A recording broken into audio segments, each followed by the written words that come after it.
जय गुरुदेव। प्रणाम सभी को। निरोग जीवन के महत्वपूर्ण सूत्र अध्याय 13। लास्ट टॉपिक में हमने पढ़ा था बीमारियों को हम निमंत्रण दे के बुलाते हैं। आइए इसी श्रृंखला में आगे बढ़ते हैं। जड़ी बूटी विज्ञान का नए सिरे से अनुसंधान। अन्न, शाक और फल आहार के प्रमुख अंग हैं। आहार से ही रक्त मांस बनता है। उसी के सहारे पुरुषार्थ करना और जीवित रहना बन पड़ता है। अस्तु आहार की अनिवार्यता और महत्ता सभी समझते हैं। इसी श्रृंखला में एक कड़ी जड़ी बूटियों की और जुड़ती है। परमेश्वर की अनेकानेक महती अनुकंपाओं में से एक यह भी है कि रोगों के निवारण और सामर्थ्य के अभिवर्धन हेतु बहुमूल्य जड़ी बूटियां भी जहां तहां उगती हैं। उनके आधार पर मनुष्य अपनी आरोग्य संबंधी समस्याओं का समाधान सहज ही कर सकता है। खनिज संपदा का जीवन क्रम में कितना महत्व है यह सभी जानते हैं। धातुएं, रसायनें, कोयला, तेल आदि अनेक बहुमूल्य वस्तुएं भूगर्भ से मिलती हैं। वे न हो तो कितनी कठिनाई का सामना करना पड़े, इसे सभी जानते हैं। ठीक यही बात वनौषधियों के संबंध में भी कही जा सकती है।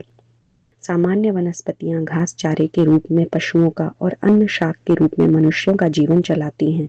इसीलिए उन्हें वाग्भट कहा गया है।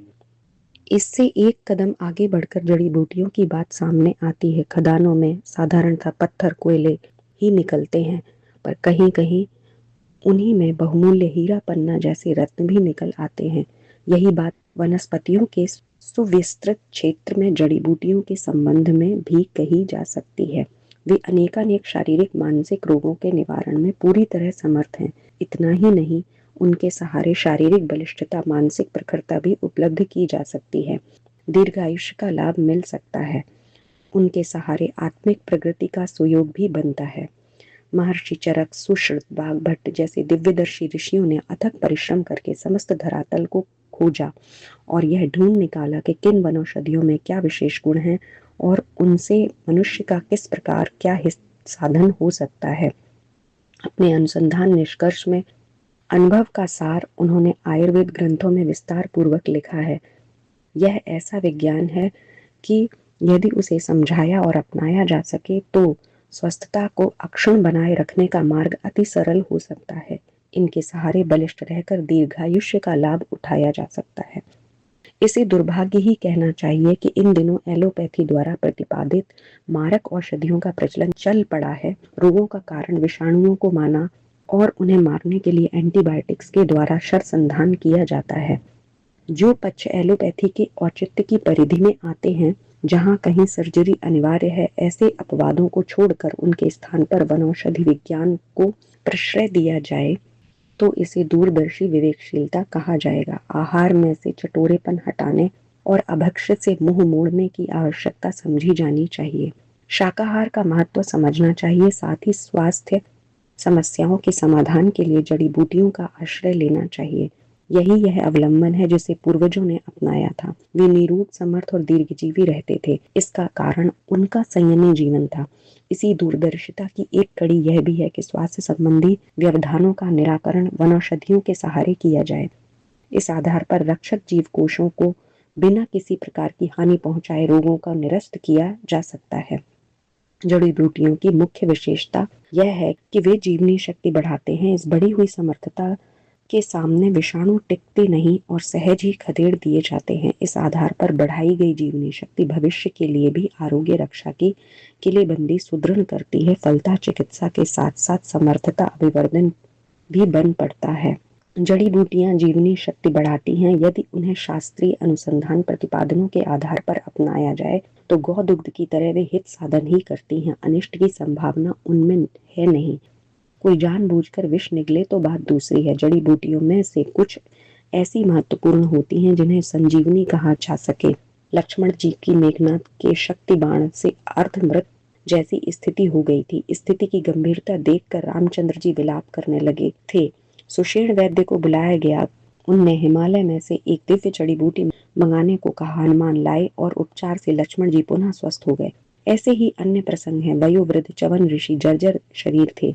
दुर्भाग्यवश उनकी आंखें भी चली गई। उपचार के लिए अश्विनी कुमार वैद्य आए और उनने जड़ी बूटी उपचार किया। फलता उनकी नेत्र ज्योति ही नहीं, जवानी भी लौट आई। उस योग का नुस्खा तो कहीं उपलब्ध नहीं, पर किंवदंती के आधार पर उसी घटना का बखान करते हुए च्यवनप्राशावलेह अभी बाजारों में बिकता है। कल्प चिकित्सा के नाम से आयुर्वेद में एक विशिष्ट उपचार पद्धति का वर्णन है। राजा ययाति जैसे वयोवृद्धों को उसी आधार पर तरुण बनाया गया था। ऋषियों के आश्चर्यजनक लंबे जीवन का वर्णन मिलता है। इनमें उनकी योग साधना तो प्रधान थी ही, दिव्य जड़ी बूटियों का उपयोग भी सम्मिलित था। सर्प और नेवले की लड़ाई के संबंध में कहा जाता है कि सर्प दंश से आहत होने पर नेवला एक विशेष जड़ी को खाने दौड़ता है और उससे नई शक्ति पाकर सांप पर नया आक्रमण करता है। नेवले की जीत का कारण सर्प की तुलना में उसकी समर्थता नहीं वरन औषधि भिज्ञता ही चमत्कार दिखाती है। इन दिनों जड़ी बूटी का महत्व उपयोग ही नहीं, ज्ञान तक आंख से ओझल होता चला जा रहा है। एक जैसी शक्ल वाली वनस्पतियों को किसी के नाम पर किसी को उखाड़ा बेचा और खरीदा जाता है।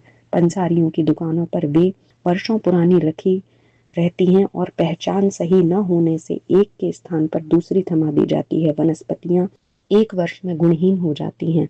होना यह चाहिए कि अवधि समाप्त होने पर गुणहीन हुई वनौषधियों को नष्ट कर दिया जाए। अंग्रेजी दवाइयों में यह ईमानदारी अभी भी पाई जाती है कि अवधि समाप्त होने पर उन्हें फेंक दिया जाता है, पर जड़ी बूटियां तो 20-30 वर्ष तक भी यथावत बिकती रहती हैं। गुणहीन होने पर उन्हें फेंक देने की अभी तक कहीं भी व्यवस्था नहीं हो सकी। यही कारण है कि उनका लाभ वैसा नहीं मिलता जैसा कि मिलना चाहिए। आवश्यकता यह समझी गई कि जड़ी बूटी विज्ञान को पुनर्जीवित किया जाए। आयुर्वेद 5वां वेद है। इसे अथर्ववेद का व्याख्या विवेचन कहा जाता है। वेदों के उद्धार प्रयास का सर्वप्रथम यहीं से आरंभ होना चाहिए। आयुर्वेद में मात्र जड़ी बूटियों का उपयोग उपचार है। रस भस्मों का प्रचलन तो बाद का भी है और बाहर से आया हुआ भी। देव संस्कृति की पुरातन परंपराओं को नव जीवन प्रदान करने के संदर्भ में शांति कुंज द्वारा महत्वपूर्ण सभी जड़ी बूटियों का शोध कार्य नए सिरे से प्रारंभ किया गया है। इसके लिए आश्रम की भूमि में दुर्लभ वनौषधियां दूर दूर से, विशेषतः हिमालय क्षेत्र से खोज खोज कर लाई और लगाई गई हैं। इन सभी का रासायनिक विश्लेषण करने के लिए एक सर्वांगपूर्ण प्रयोगशाला बनाई गई है, जिससे हर जड़ी बूटी के असली नकली होने का, उसमें रहने वाले पदार्थों तथा गुणों का वर्गीकरण विश्लेषण हो सके। इस आधार पर यह संभव हुआ है कि वैज्ञानिक क्षेत्रों को भी जड़ी बूटियों की गुण गरिमा और प्रभाव क्षमता से परिचित प्रभावित किए जाने में मदद मिली है। इन प्रयोगों के आधार पर आशा की गई है कि आयुर्वेद को पुनः विश्वव्यापी मान्यता मिलेगी। विज्ञान की परीक्षण कसौटी पर वह खरा उतरेगा। चरक, सुश्रुत, वाग्भट आदि ऋषियों के महान प्रयास पर छाए हुए कुहासे को हटाने वाला नया प्रभात उदय होगा। तो आज के टॉपिक में हमने जाना कि हम एलोपैथी के स्थान पर अगर हम आयुर्वेदिक पद्धति को अपनाएं, जो हमारी प्राचीन पद्धति है, जिसके माध्यम से लक्ष्मण जी ठीक हुए थे जब मेघनाथ ने उन्हें शक्ति बाण मारा था, च्यवन ऋषि को अश्विनी कुमारों ने ठीक किया था। हम उस पुरातन विद्या को अगर अपनाएं तो जो साइड इफेक्ट होते हैं एलोपैथी के, उनसे बच सकते हैं और स्वास्थ्य को प्राप्त कर सकते हैं। तो आज के लिए इतना ही। जय गुरुदेव, प्रणाम।